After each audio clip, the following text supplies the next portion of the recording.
Hello everyone and welcome to this new stream. Today we are going to be talking about Substance Designer 2017.1. So this is going to be the new release for Substance Designer, and as we covered last week, we had a stream covering the new Substance Painter. So 2017 is going to be the entry into our new kind of maintenance system. We've talked about that a few weeks ago, and of course you can get more information on our website.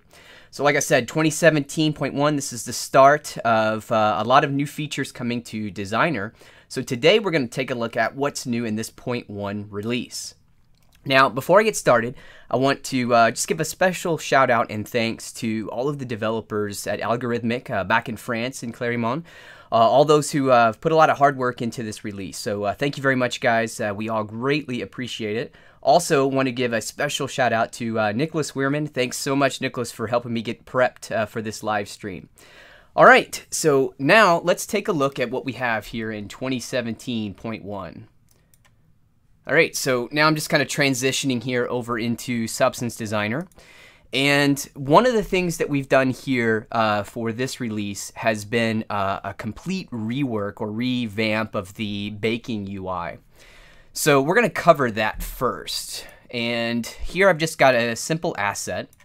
And I'm going to come over to my resources, and you can see that I've got like a low and a high res mesh in here already. So let's just right click the low res mesh and go to our bake model information. And so now we have this new window appears. This is our new baking dialog. So you can see here we have this window, and it's non-modal, so we can move it around. And one of the biggest things about this is that it's basically non-blocking to the UI. So for example, now I can come in and just start to work with the UI. Here, let me just minimize Designer here so we can see both windows together. So here you can see that we're going to have both windows together, and this baking window is no longer going to block the UI. So we can set up settings, we can bake, we can come back into the UI and work back and forth. And you'll see how that's it's pretty important in improving the overall productivity and workflow. Yeah, so one other note here, I'm also going to try to be watching the live chat as we work. So if you guys have any questions or as I'm going, just please ask, and no worries about interrupting the presentation. I love to kind of try to keep it live and answer questions as we go. So again, I'm trying to watch the chat as I go. So if you have a question, just throw it out there. Okay, so like I said, we're talking about the new baking window here. So you'll notice that we've made some changes. A lot of the same features are there, a couple new added features as well, but we've really changed the baking window. So let's talk about this. So here you can see that, well, we just have some organization here. We still have our elements to bake. So in this particular case, I have select by materials, or I could do sub mesh if I want. I only had one mesh. So here I'm just looking at the materials that were assigned to that mesh. Here we also have our output settings here, where we can work with our, where we're going to save the bakes to, whether it's linked or embedded and so on. Here in this section, we have our high definition mesh set up. So of course I need to add a high definition. So I'm going to click the high definition model button here. Now from file, I could browse to a location, but in my case, I already added it to my package. So I'm going to say from resources here, and I'll grab this part skew high, and we'll just load this guy in. So here's our mesh. Now this section here is going to basically control where, how the raycast works for the bake. And again, these are, nothing new to these settings. Well, a few things as we'll discuss, but I'm just talking about the organization of it. So here, the set distance with values, this is allowing us to change that frontal and rear distance value. So in my case here, you can see that I've got a value that I know works for this particular mesh set. If we wanted to work with a cage, we could do that by just selecting cage path. And then here we could just browse for that cage mesh. In my case, I'm just going to go back to the actual values. Again, that just means my front and rear distance value. We've got nothing new with bound to box or ignore. Match is the same. Here you'll notice that we have this new option here for skew correction. Now I'm going to disable this for now. We're going to come back to this in a bit, but this is a whole new feature that's pretty exciting here to Substance Designer. So we'll demo that in a bit. Another feature that we have here that's new is this use low as high definition. And this is making its way from Substance Painter. So all this allows you to do is just what it says. It just allows you to use the low resolution mesh. So that's the mesh that we're baking from as the high definition mesh. So you have that option if you need to do that.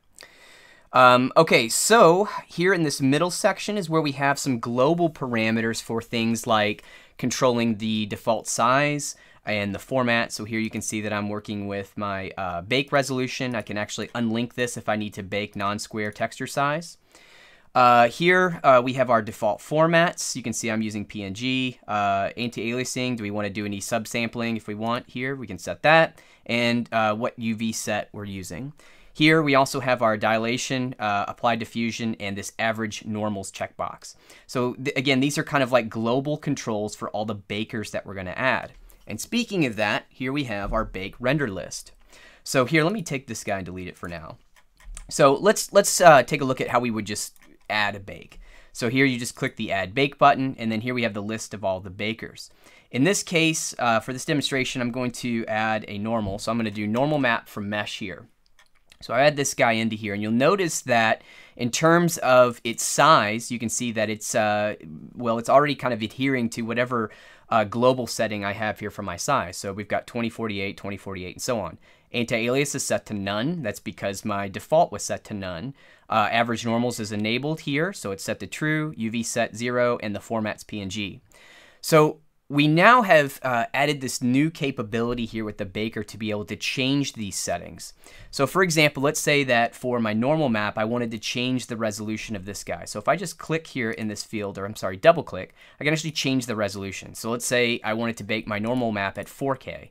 So I can do that here. If I wanted to change my aliasing, I could do that by making this 2x2. Average normals, I want to keep the true, and so on. I can even change my image format if I want to do that here. So we can control this here for each baker. Here, for example, let's add a different guy here. Let's do ambient occlusion from mesh.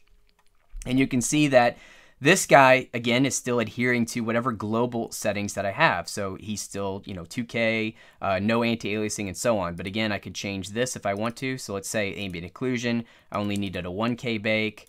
And for my anti-aliasing, again, I'll do 2x2, and so on. So I can make changes to all this.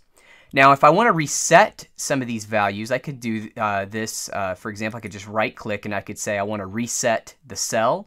So reset the cell just takes it back to none. When it resets, again, it's going to reset to whatever this default value here is.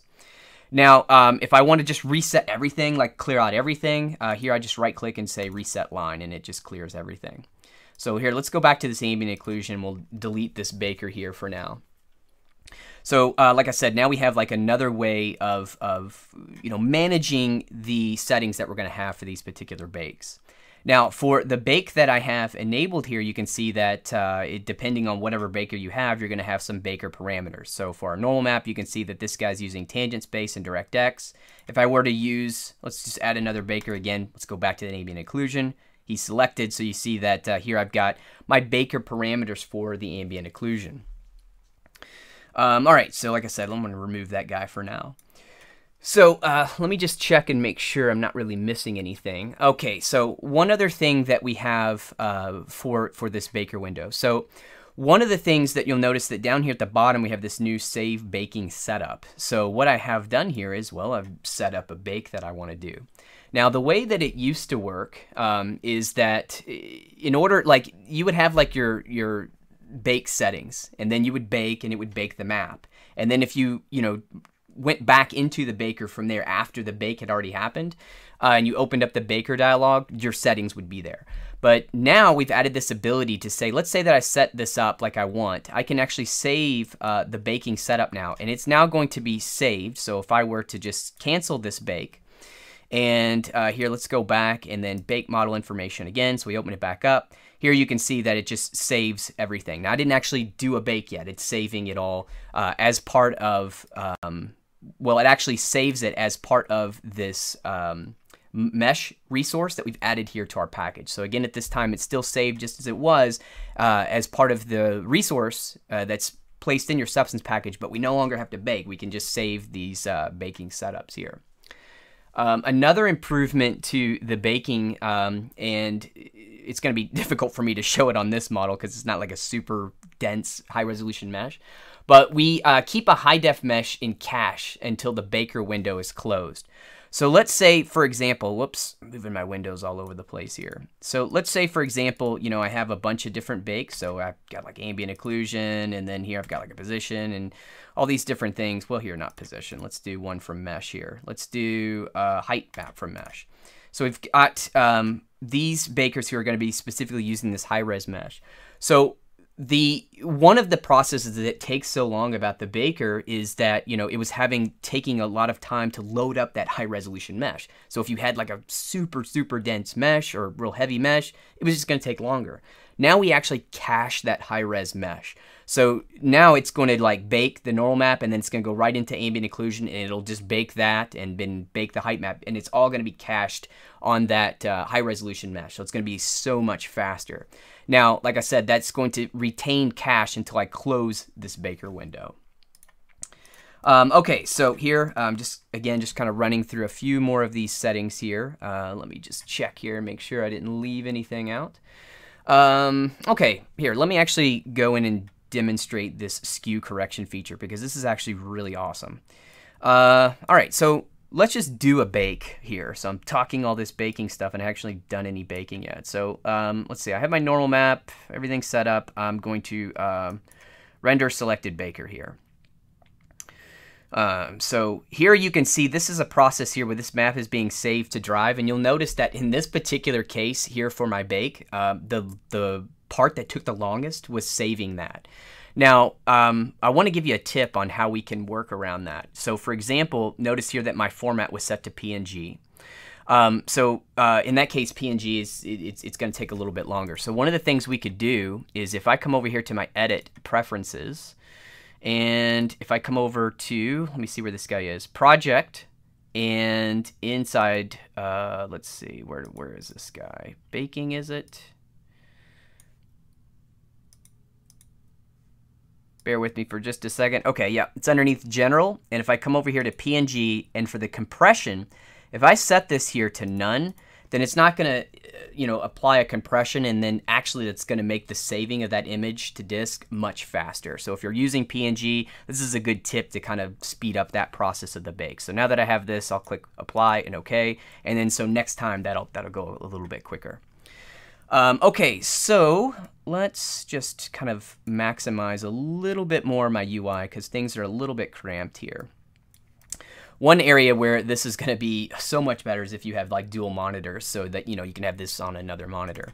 But showing how we can now keep this baker window open as I'm going through the baking process, you'll see how this is going to be beneficial as we go through this. So let's take a look at this normal map that we baked here. So we're going to go in and take a look at this normal map. First, though, here I want to show you one thing. Let's come over here to this part high. And this here you'll notice is my high-res mesh. So you can see I've got some nice beveled edges here on this high-res, but I've also have these this extra bolt geometry. And in the low-res mesh, I don't have any mesh there. I'm just trying to just use that to kind of project that down to the normal map. And so if I go back here to the low res, you can see that again, I just have the low res, and notice I have like these hard edges here. So if we look at the normal map itself, you'll see that this bolt is being skewed now. So here, let's actually apply this. So what I can do is just take this map, and I'm just gonna just left click and drag and drop it here into my 3D view. And I'm gonna let go of my mouse and just place this here into the normal. So I can see that my edge bevels look pretty nice and clean, but you can see here my bolts are skewed pretty bad. And if we look up here at the top, you can see that we're getting some terrible skew distortion types effects. So like I said, we've added a new process in the baker to help us fix this without having to go in and do a lot of manual work. So let's take a look at how this new system works. So we'll go back over here to my bake window, and what I want to do is just enable this skew correction here. So I'm going to enable that, and when you do that, it gives you this option here for this skew map. And so it's going to say, hey, I need the skew map. I need to set this guy. So I don't actually have a skew map yet. So let's create that, because I want to show you how we can do that. So here in Designer, we've got some basic painting tools, and we can use that to help us create this skew map. So here in my resources, I'm going to right click and choose New Bitmap. And so here you can see I'm using the same pixel dimension, width, and height as my bake. So I'm going to come into here, and I'll just call this skew fix. and I'll click OK. And so now I'm adding this guy here to my resources. Again, let me just mess around with my windows here. I'm pretty cramped on this small monitor that I have. Okay, so now that I have this set up, like I said, I'm going to paint a mask here to help me with this skew distortion. So I'll come into here, and I can actually load any image into the background of my 2D view. So if you didn't know that, there's a little button here. It's this A over B button. And if I click this, it's going to let me load an image in. Now, I've actually already loaded this image in when I was kind of running through this. So that's why you see it just automatically appear. So in your case, what you would see is you'd click this button, and it would ask you to, hey, what image do you want to use? And you could just choose. In my case, I just chose the normal map that I'm saving to this default folder outside of my substance, because I didn't. If you'll notice again, I didn't embed that, I'm linking it. So it's linked to this on my desktop actually. So here it is, and I can come in and change the opacity and things like that of this. So if I come over to this area, you can see that I can adjust my opacity of that background. So like I said, I have this bitmap selected here, and I've got a brush, and so here I've got a foreground color of white. And so let me just zoom in here into this area. And what I'm going to do is just paint kind of just a little white area around where I have this distortion problem. So right around these bolts. So here you can see I've painted that into where these bolts, let's get these guys here. These are on the side, I think. And this, no, I'm sorry, that's on the top maybe. No, that's the side, I'm sorry. I made this, I don't even know what the up and down is. All right, so here we go. We get that set. We'll turn off that background. So this is the map that I created here. So here, I'll go ahead and save my package. So I've got this new map in. Let's jump back over here to our Baker again. Window's still there. I don't have to like open and close Baker windows and all that jazz anymore. I can now just come into my skew map, and we'll choose from resource, and I'll grab just my skew fix. And let's see here. Now I think everything's set up. I'll just hit render select Baker.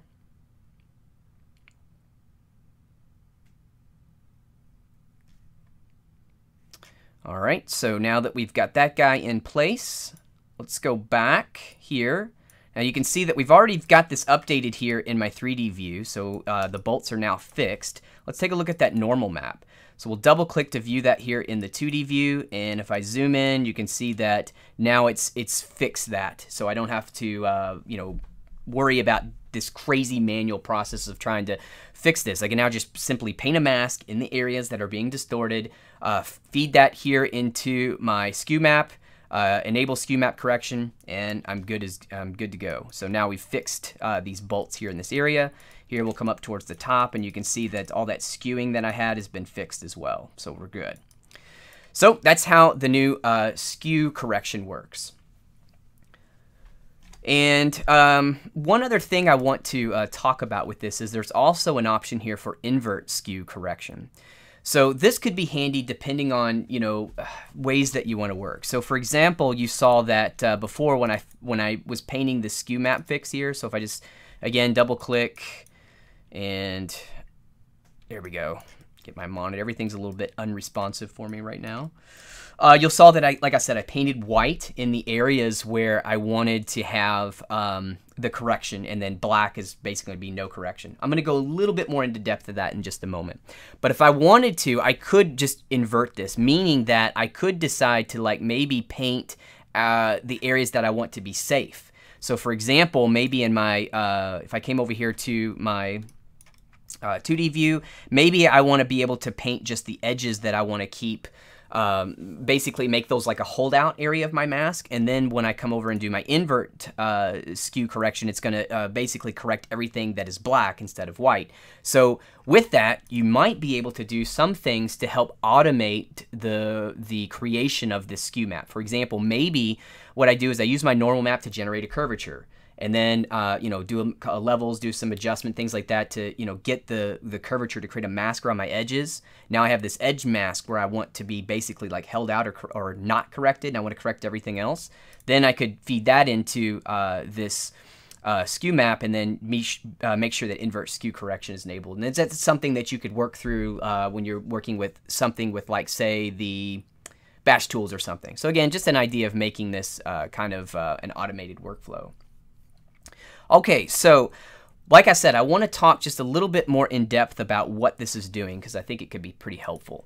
So what I'm going to do is just switch over here to another screen where I've got this image here. And so I don't really have a pointer on this image, so I'm just going to kind of run through this pretty quickly.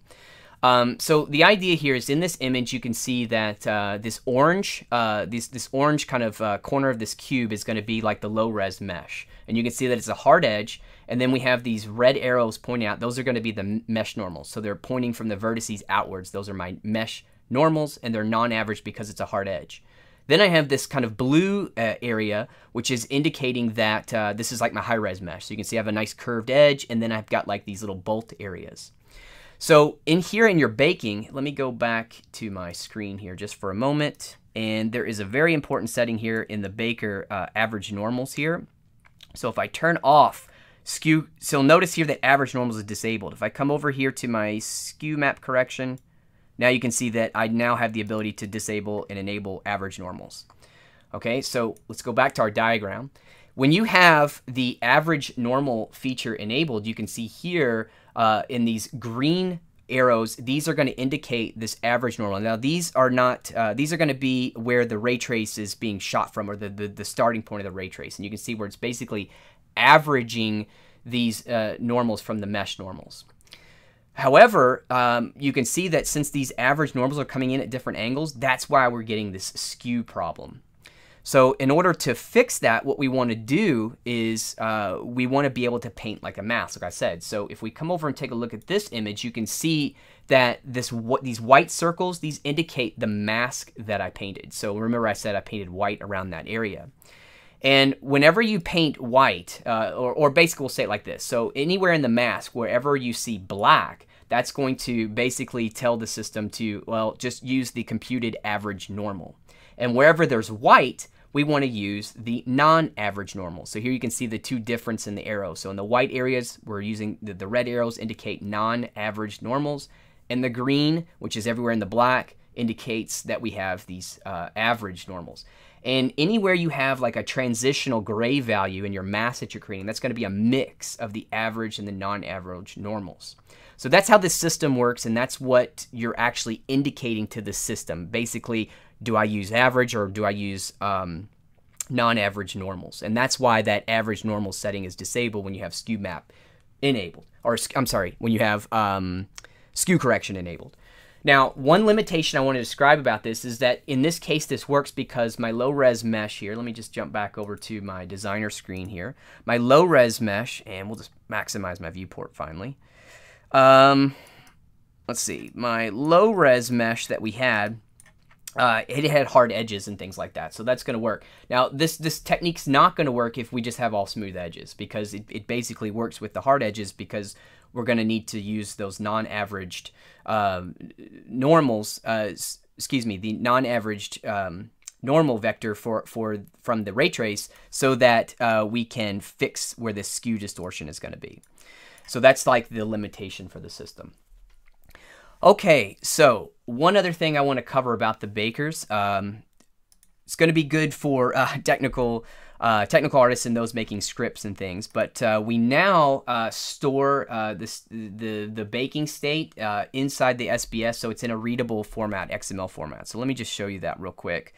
Let me just right-click my package here, and I'm going to show this in Explorer. And let me just open it. All right, so here I'm just opening it in Visual Studio Code, and if I just, this is basically the SBS, and if you didn't know, the SBS file itself is XML readable, so if you're ever needing to like batch process SBS files through scripts, you can do that. But if I just scroll down here towards the bottom, and you'll see it's really, I don't have a lot of options here, so it's pretty small in this area, but you can see it's right here. Let me just see if I can't highlight this. Having a little problem, but here down here in the bottom you can see that it shows me my format, the file depth, skew fix, PNG, which one I was going to use in that particular case, and so on.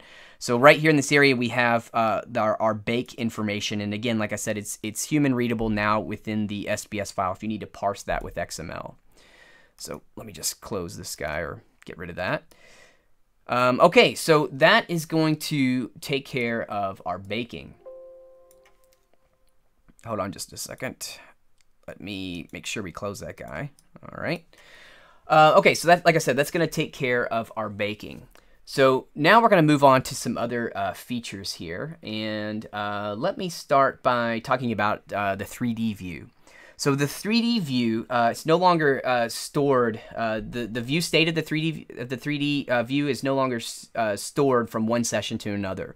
So basically, like before, like if you had Substance Designer and I had this opened and I, closed Designer, opened it back up, my material settings, environment, and that kind of stuff is like being held over. But we no longer do that. So when you start up Designer, it's going to be like a fresh environment now. So another thing with this, though, is that we now have an option to create new 3D resources in different states. And so, for example, let's say that here I've got this mesh, and like I said, it's part of my resource here. I've got this part low, and let's say that I want to make like a variation of this with some different settings for, like, say, camera and environment. So if I come over to my scene, I can now create a 3D resource from the current scene. So here I'll just click this, and it's going to ask me where I want it to go. I'll just place it here in my resource folder, and I'm going to call this part skew _02. And here this is asking me, do I want to reuse? No, I don't. I want to do something different. So now I've got this new part skew _2. And notice that this now becomes like a new 3D. And here, let's do this. Instead of environment, let's go to camera. So I'm going to edit my camera. Let's go to my clear color and just change it to this really obnoxious yellow color. And I don't know, maybe do something like a little vignette. Because if you have a yellow obnoxious color, you need a nice vignette. So there we go. So that's this new resource. And just as before, our resource information, like our camera environment, that's being stored within this. So now if I go back to my original, so I'll double click this guy. Oh, shoot, I'm sorry, made a mistake here. Let's see. There we go. I'm sorry, guys. I actually kind of did this on the wrong mesh. So here's the part skew. This one's okay. And then we go back to this guy here. Sorry about this. I didn't save that in the right order. So what I need to do, like I said, if I come back here to my camera, let's see here, edit. And then again, like I said, we'll make our color, make our changes that we want to make. Then once I kind of have done it set up here, I can then go in and I can create a 3D resource from this state. Part skew, maybe we'll call this one _3.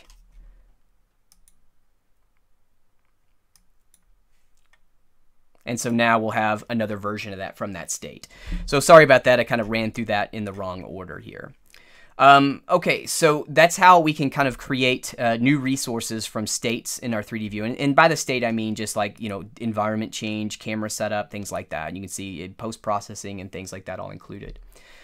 Another thing about the Explorer window as well. So if we come over in here and I right-click my package and go to File New, I now can even create a 3D scene from here as well. So like before, we used to be able to come in here and create, like, let's say I use like a cube here. And let's go to my camera and let's just reset this guy. So here we'll come in. Well, here, let's just reset my scene here.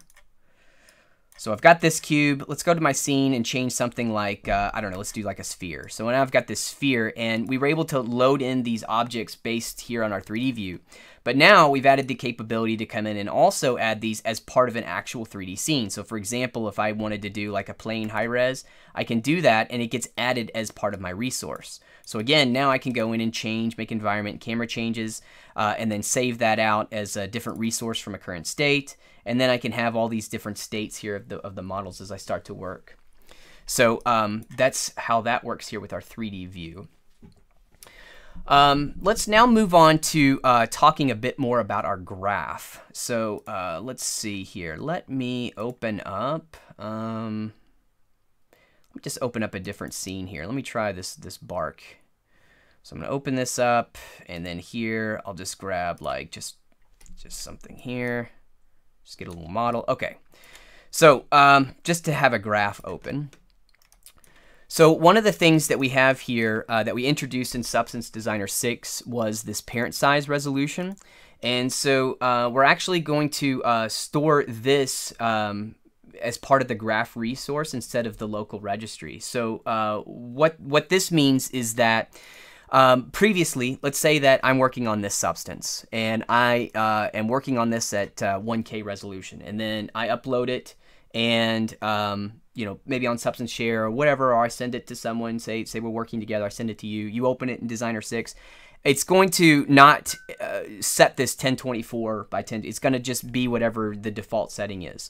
But now we actually are remembering this value. So if is me, the artist, creating this, and I set this to be like 1024, when I give the file to you and you open it, it will also be set at this 1024.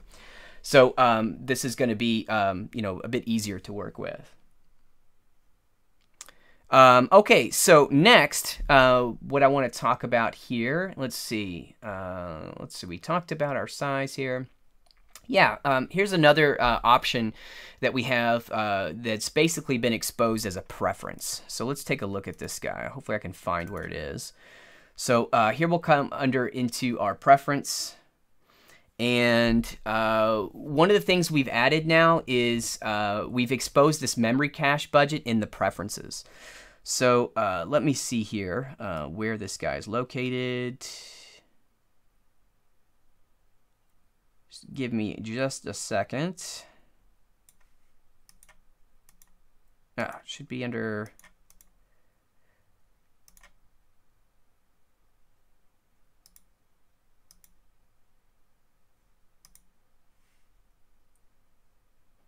Sorry about that. I'm sure I'm just completely overlooking it.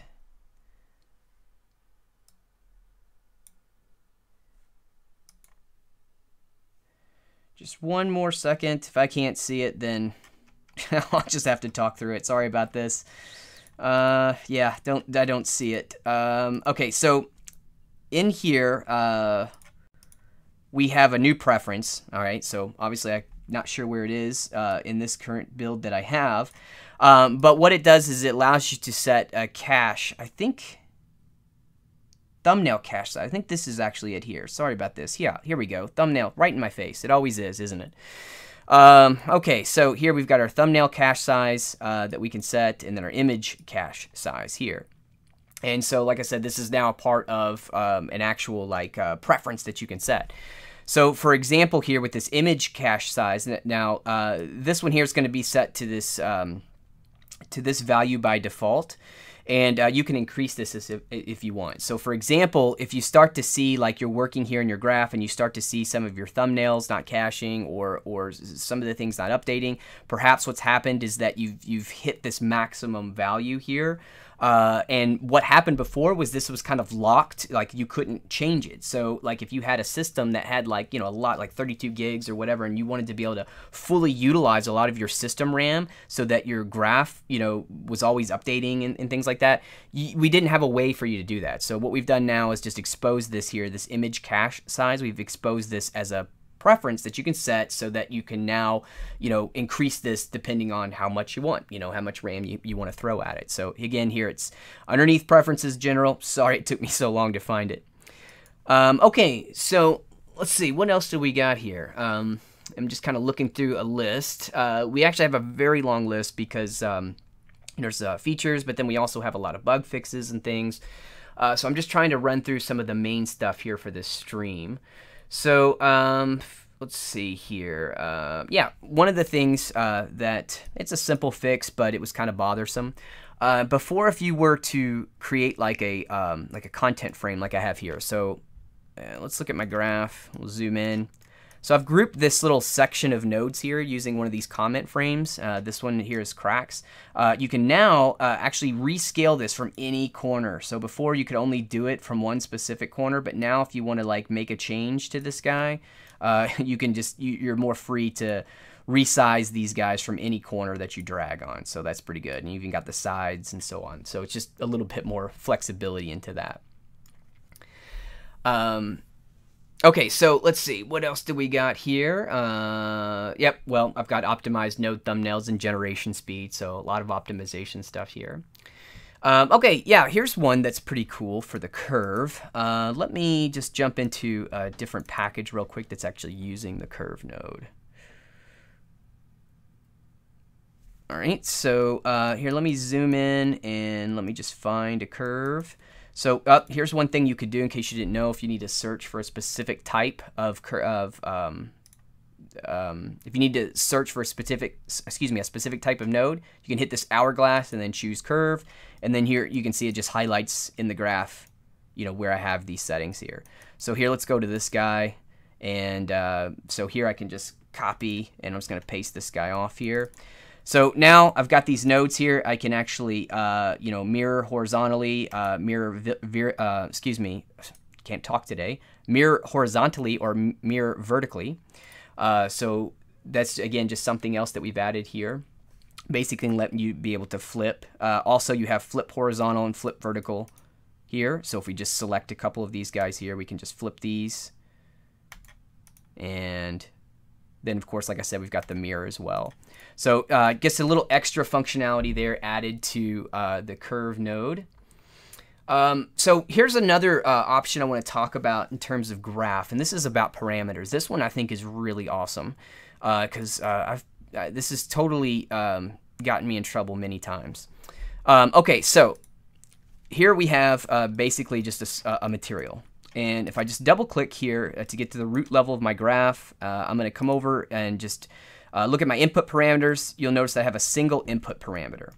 And so this guy is a bark shape offset. And what it's doing here is, let me just double click the node that it's affecting it. So it's an FX map. Here, let's go back to this guy. All right. So as I start to change this value, you can see that it's basically kind of spreading out this this shape that I'm using for the bark. So this is just a user preference that I have, okay? So it's just one single input in this case. Now, let's say that I want to, you know, make a variation of this graph. So one thing that I would do often is I would come in and say, okay, you know what? Let me just select all these guys here. This is just one way. You could just simply duplicate the graph. But in my case, sometimes I'll be working on something like, say, for instance, these cracks. This is kind of more of a real-world example. Say, like, these cracks here. And let's say, like, okay, you know what? I like this, what's going on here with these cracks. This is going to work like maybe a crack generator. I might want to use this as a utility. So sometimes I might just select all these guys, right-click, and you can create a graph from selection. So that's going to create a new graph with these nodes, and then I can continue working. You know, it's basically a way to quickly subgraph that. Now, if you were to have some parameters that are driving some of these nodes, they don't come along for the ride when you do this. So then you have to, everything breaks if you have any functions.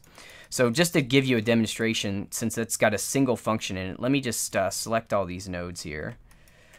Let me make sure I get everybody.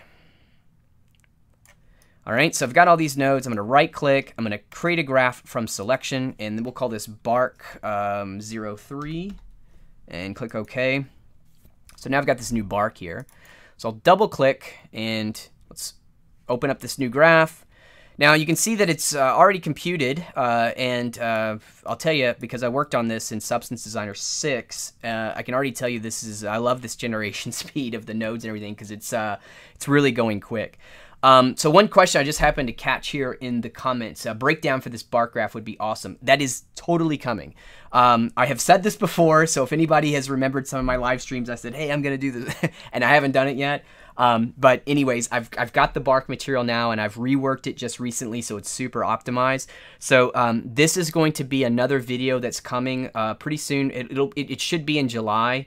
To the Substance Designer getting started. So it's going to be like a whole step-by-step, or I'll say node-by-node, breakdown of how to create this bark material. So that's definitely on the list to do sooner than later.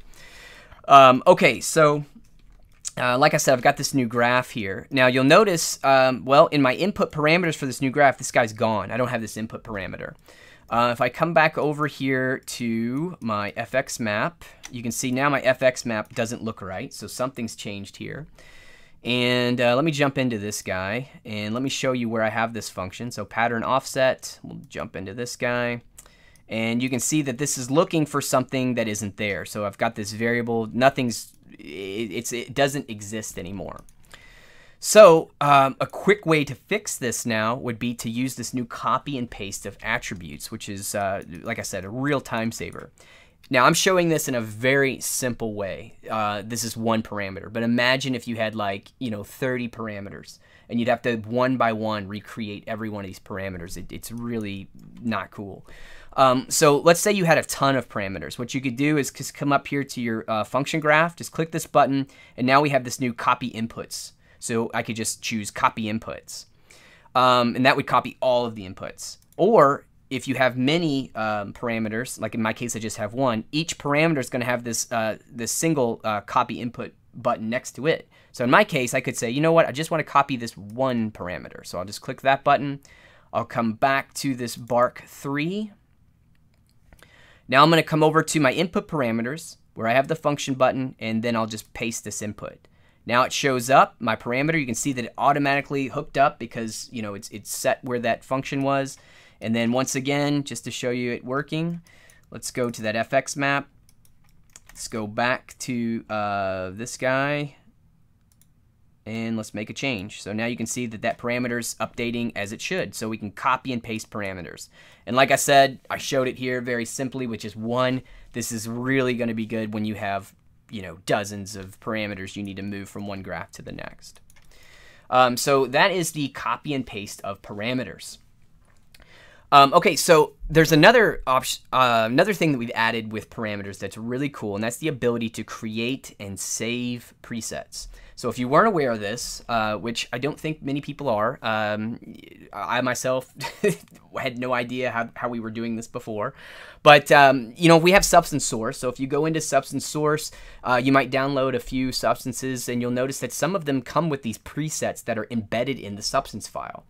And so we've never had a way in Designer to do that via the UI. It was this manual way of just editing the source, the actual source file itself, I think like in a text editor or something.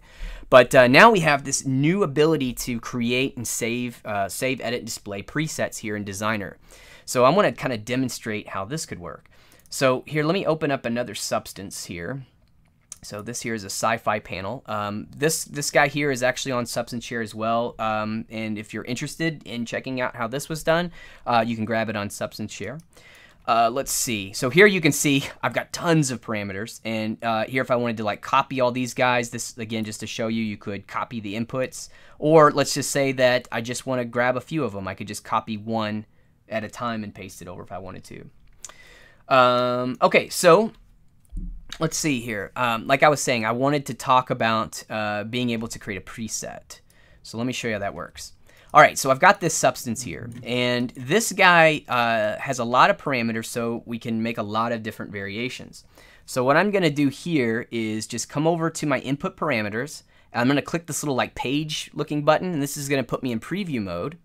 So I'll do that, and now you can see I've got preview mode. So this is what my controls look like if I were to add this into, let's say, Unreal Engine or Unity or something. So you'll now notice that next to each one of these controls here, we have this little pin button. So I'm going to create a preset. Now we'll do that up here in the top of the UI. So now you see we have this new drop down, this little gear button, and this little plus button. So we'll get to that in a second.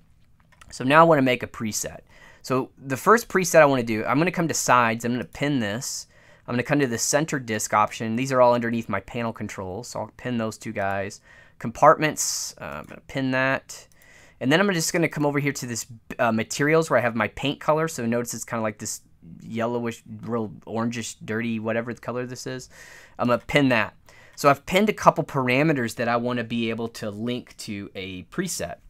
So here, now that I have this, I can come over into here, and let's just say this is the default preset. So we've got these guys. I'm going to click the plus button, and it creates this preset 0.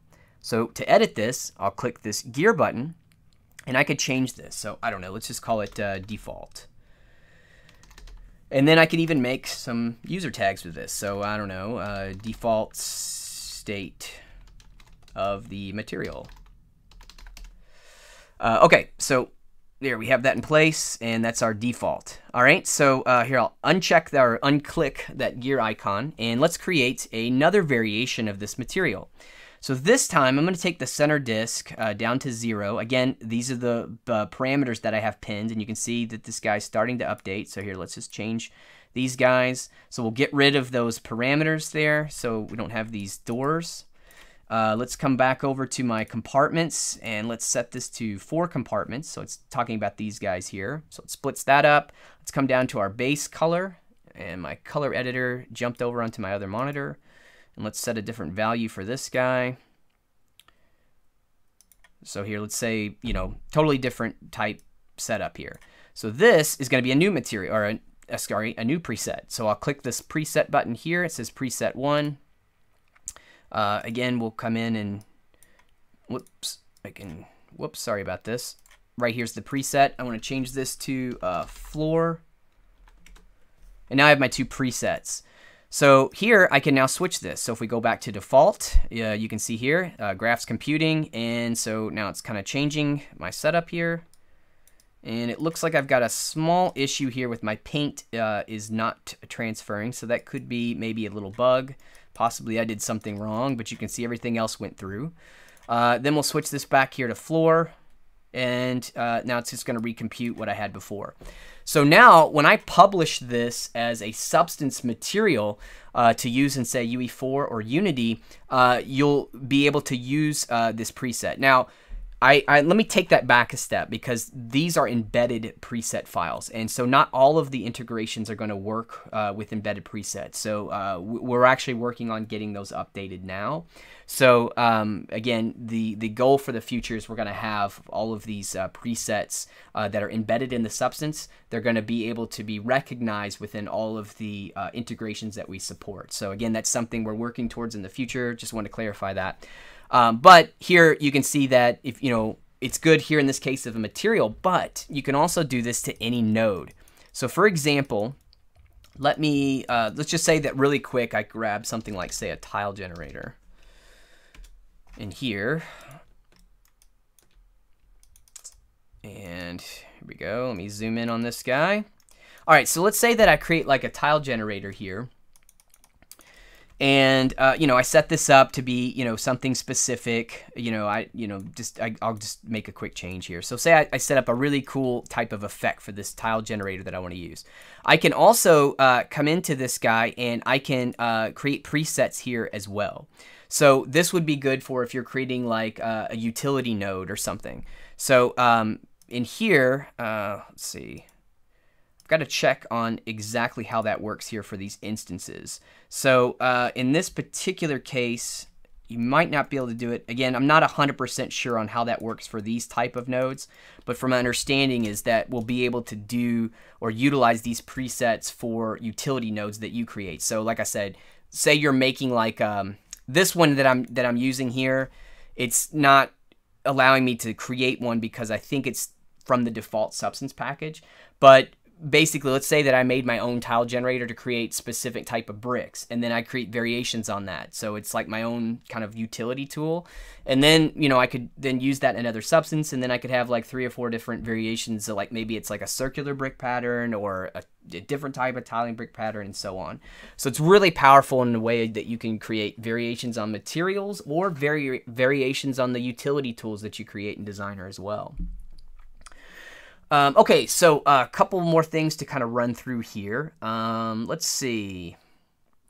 Yeah, one thing that we've got, let's go back here to our attributes. All right, so this is just a simple one, but here in your graph, you can see that we've also added some more information about the graph instance. So here you can see that we've added the file path information on graph instances. So here we can get this information. So something simple but can be useful.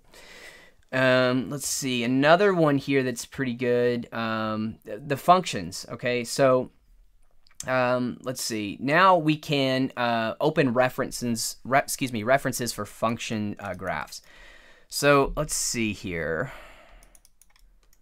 let me zoom out. I'm trying to think of where I might have a function on this guy real quick.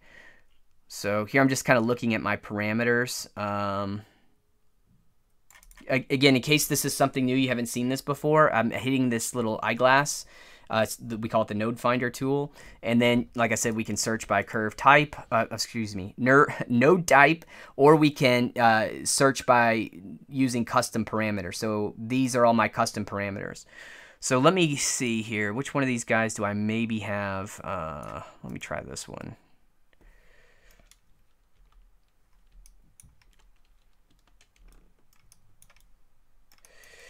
Let's see. I'm just trying to find a quick function, maybe. I'll tell you what. Here, let's just do it this way then, just to save some time. Let's say that I make like a uniform color, and we'll turn this guy off.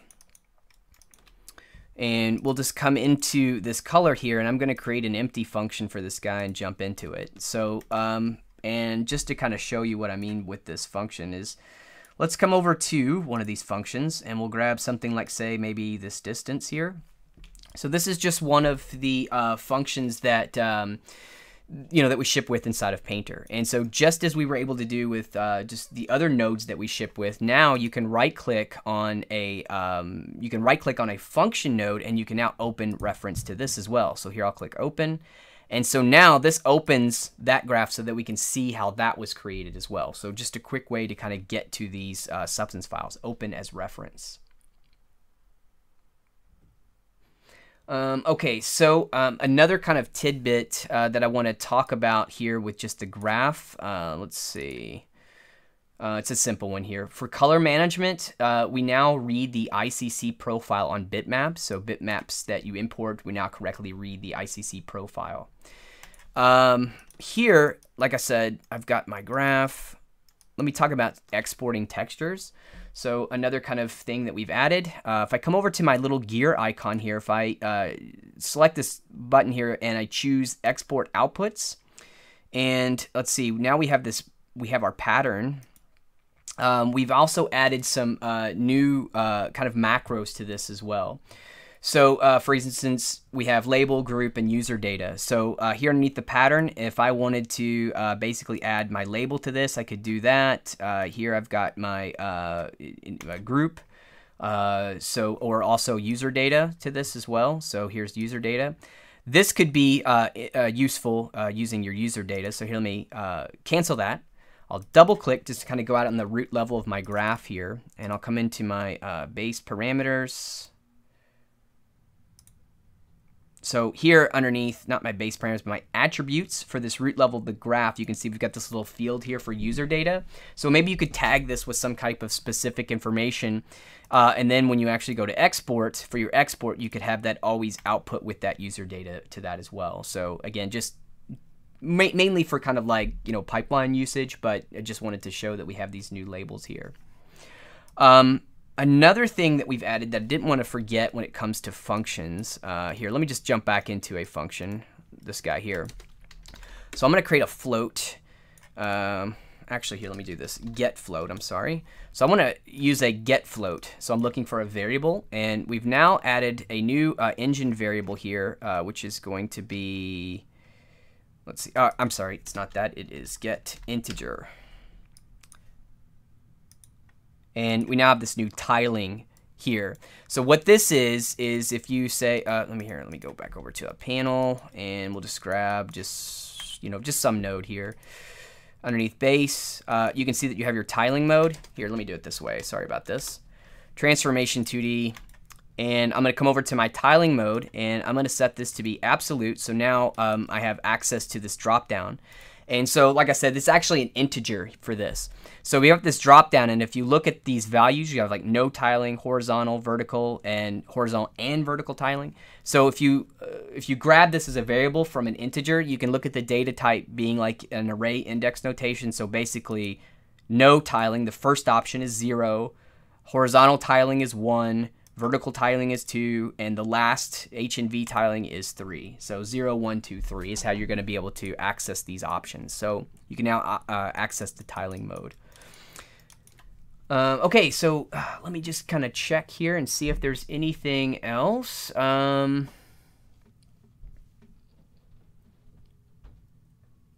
I think that's going to pretty much kind of cover the list I have. We're getting close to an hour here. So yeah, I'm gonna just kind of stop kind of the overall kind of workflow. I don't know. Basically, let's see here. I'm sorry. I'm trying to think out loud. There was one other thing I was thinking. I'm sorry about that. A little flustered there on the thought. Okay, so yeah. That's going to be kind of all the main features that I wanted to show. So what we're kind of looking at mainly in this is kind of the start of a whole new, set of features that are coming to Designer. We're starting the new 2017 cycle, again, kind of sticking with that new maintenance system that we have. And then, like I said, the kind of the core features of this has been all of the improvements to the baking. So we also have the skew map correction option as well. And then, you know, like I said, redesign of the baking UI and such. And then performance increases, tons of bug fixes, and so on. So this release is actually going to launch tomorrow, and be sure to also check, you know, our product page. We're going to have some more information as well as the change log list, so that way you'll be able to, you know, see all of the things that we've updated, especially bug fixes and so on.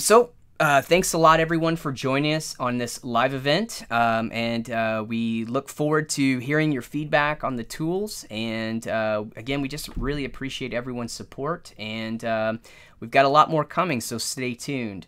So real quick, let me just kind of run through some of these comments to see if we have any questions. Yeah, if anybody has any kind of Q&A, we've got just a little bit more time, and I can try to answer a few questions. So are we getting these features in Substance Painter is one question. Honestly, I'm not 100% sure on that right now, so I'll have to go back and ask the Painter team. Specifically myself, I would love to see that the skew correction come into Painter, but honestly, I can't comment on that right now. Let's see. Again, just kind of looking through. One question here again, Designer, can it do animated textures? No, not really. We don't have like a timeline editor that you can like set keyframes and animate things with. With that being said, though, we do have a system engine variable called time. So for example, if we come back into here and I use I'm just going to get a float value, and you'll notice that here we have this option here called time. So if you didn't know, anytime you see a variable that has a $ in front of it, that's what we refer to as a system engine variable, so a variable of the Substance engine. And this can be used to drive parameters. So for example, let's say that I use time and I tried to drive like maybe, whoops, let me go back into here, and I tried to drive like the offset of, let's see, the offset value of one of these transform nodes. So let me grab this guy here. Here's my offset based on time. And then if I took that into a system like, for instance, Substance Player, if you're using that, Substance Player will actually show with a time slider that you can actually scrub and play. Then you can get some animated textures that way. But it's basically going to work inside of the runtime engine, so with Substance Engine itself. So that's how that works. Let's see here.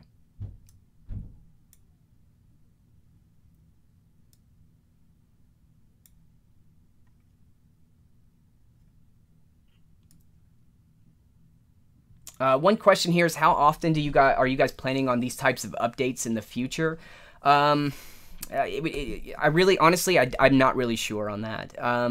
From what I understand about what we want to do is, you know, we're going to have like the roadmap that we've always had. So, and we're still doing regular updates. But now what we wanted to kind of do, or kind of hit with this kind of the idea of moving into these 2017 or these releases on maintenance, is that now when features are ready, we're going to release them, you know, so we don't have to, you know, we're not stringent on certain types of release schedules or whatever. So when features are ready, we'll release them and so on. But we're still committed to doing the same amount of updates that we've done before and so on. So it's not like, oh, now we're doing less updates. We're actually going to, it actually frees the developers to, I don't know if say do more is the right word. I mean, you know, I don't want them shaking their fist at me, but yeah, we're going to just continue on with our schedule. So I'm sorry, I can't give like a really great answer to that one. So here's a good question here. Do you plan to add vector displacement in Substance Designer? I'm sorry, again, I don't really know the answer to that one. Per se, if you're talking about vector displacement, displacement, like a displacement shader, like using, oh, okay, I see there. Sorry, VDM brushes. No, we actually do not have plans that I know of as of right now. So I will say I'm not sure on that. It's something I can, you know, obviously take back to the team and see. But yeah, that's kind of where we are on that one for now.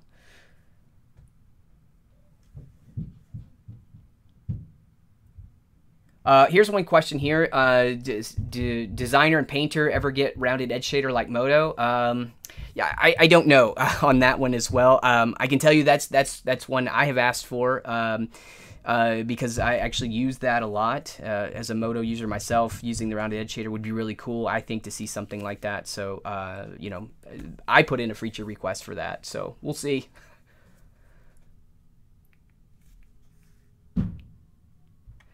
So this question here, is this version free for the SD6 owners? Again, hopefully I don't misspeak on this one here, but from my understanding of the way it works is this is a free update for all those that are on subscription. So we have our subscription that you're paying. If you're paying into that subscription, then yeah, it's just free. You'll have it in your account.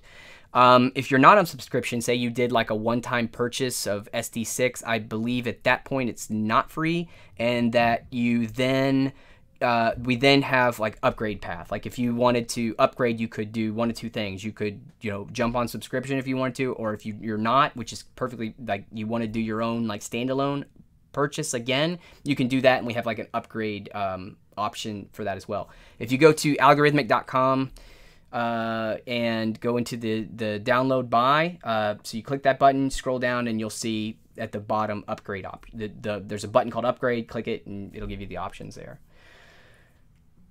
Yeah, here's another question. The Steam version, is it the same as Algorithmic? Yes, it is. Yeah, same version, and yeah, they'll have 2017 there as well.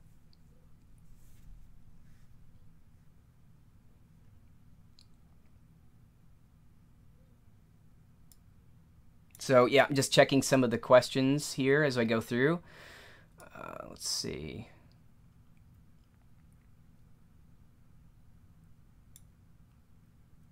Here's a question here towards the bottom. Will there be a bridge between designer and painter? Again, I can't really speak on those types of things at this time yet. Honestly, I'm not 100% sure on what we're going to do with that. I think I can say that internally we're always looking at ways to you know, improve the tool set and improve interop between the tools. But I don't have like anything specific I can really share.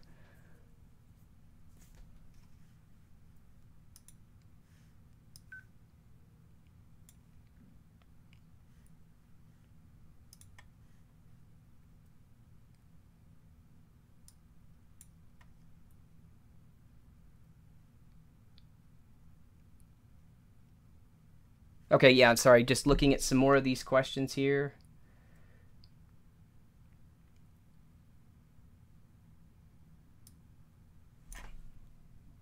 Okay, guys, I think everything is kind of pushing out over an hour. So what I think we'll do now is just go ahead and close out the stream.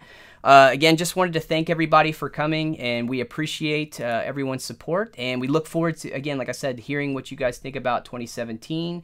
Also, please let us know in the forums if you have any issues or if you have any feedbacks or anything like that. We'd love to hear it. And stay tuned to our Twitter, our blog post, subscribe to our newsletter, so you can always get up-to-date information on when we're going to be doing future streams like this as well. So thanks a lot, everyone, and really appreciate your time.